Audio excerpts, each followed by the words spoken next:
questions coming in from all over the world to me as a futurist about different global trends. And one question that's been asked is, what about the impact of internet phishing scams, online fraud, and so on? Will they destroy or damage the online world? The answer is yes and no. On the one hand, it certainly is a cause of major inconvenience.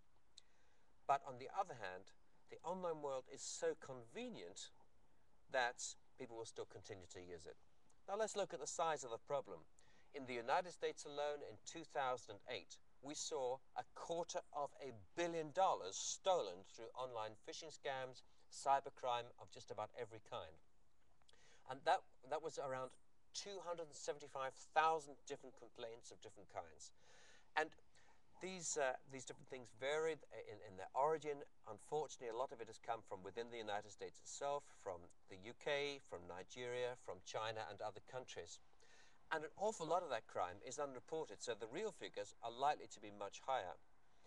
But despite that, people have continued to use the internet. And we're looking at losses that have grown dramatically. I mean, in 2001, we were looking at around $18 million a year, which seemed quite significant, from $18 million to $275 million in just 7 years. Where will it go in the future? Well, we can expect a whole load more, and that's true, but we'll also expect to see much more sophisticated techniques to try and track some of this stuff down.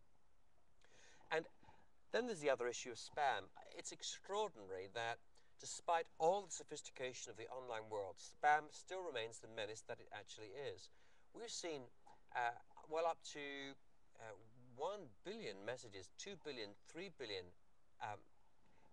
sent, spam messages sent every day. That was around 2003, 2004, 2005. But in 2009, we've been seeing up to 100 billion spam messages a day. Now, okay, it's maybe a slight inconvenience for people in their businesses, but most businesses have some kind of spam filtering. The people that have really suffered have been those that are running their own small businesses at home. They don't have those kinds of big filters that multinationals enjoy. Those that are in emerging economies, especially those with limited bandwidth, where download speeds are really brought almost to a halt by having to wait in some internet cafe or something like that for one spammy email after another to come down. And then, of course, there's those that use mobile devices where they're actually paying for bandwidth per megabyte, especially if they're surfing in different countries other than their own. And there is an absolute cost, and it can be huge over the course of a year. So it's not just a wasted time, it's hassle. But there's also a moral issue, and we're not just talking about criminal activity, people phishing for bank account details and so on. We're talking about unsolicited pornographic emails that are arriving in the email boxes of children and other unsavory activity. So this is a major, major moral issue. It could be relatively easily sorted out with a few tricks if they were employed by all internet service providers. For example, if they saw that more than a certain minimal number of identical emails were going through the system, the whole lot could be blocked. We could have a rule that it's impossible to transmit more than 100 copies of the same email, for instance, or anything that's looking very similar to it, without pre-registering yourself as a sender, an authorized sender, which would require all kinds of authentication to make sure that you're not a spammer, or if you are, you get quickly identified. Now, I'm not saying that's the whole answer, but there are many, many things that could be done with much better international agreement. We live in a global village. We have an e-village, which is really very small, and the number of internet service providers in the world is relatively small. These are problems that could be easily sorted out with much better agreement between different countries. Will we see it? We will have to, because of the cost to society as a whole through the growth, unchecked growth of these kinds of problems. The sophistication, however, is growing, as we saw recently with a particular virus that was due to unleash some particular activity on April the 1st, 2009. The fact was that nobody knew quite what this virus was going to do. It was known to be infecting hundreds of millions of computers around the world, but it was not known what that virus would activate on that day. And people are still not sure what the virus was supposed to do or whether it will activate at some separate day in the future.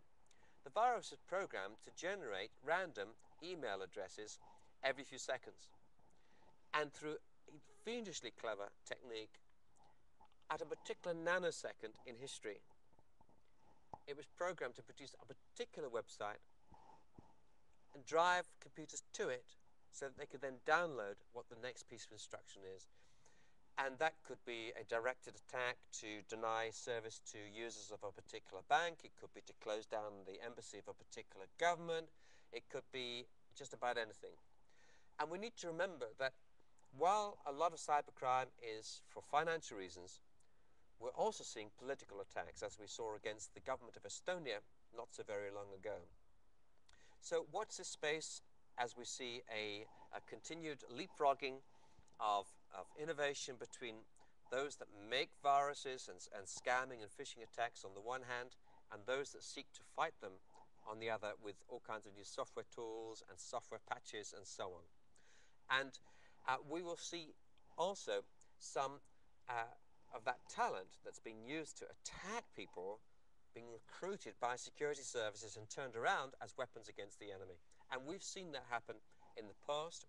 Yes, you can lock up a 15-year-old boy or girl who's been spectacularly successful in hacking into the Pentagon's computers, or you can say that here is someone who's slightly mischievous, who is not really a criminal, but has an absolute genius in understanding security systems. And that kind of person should have a long career in the future working on behalf of the community as a whole to try and track down and prevent some of the worst criminal activity in the future.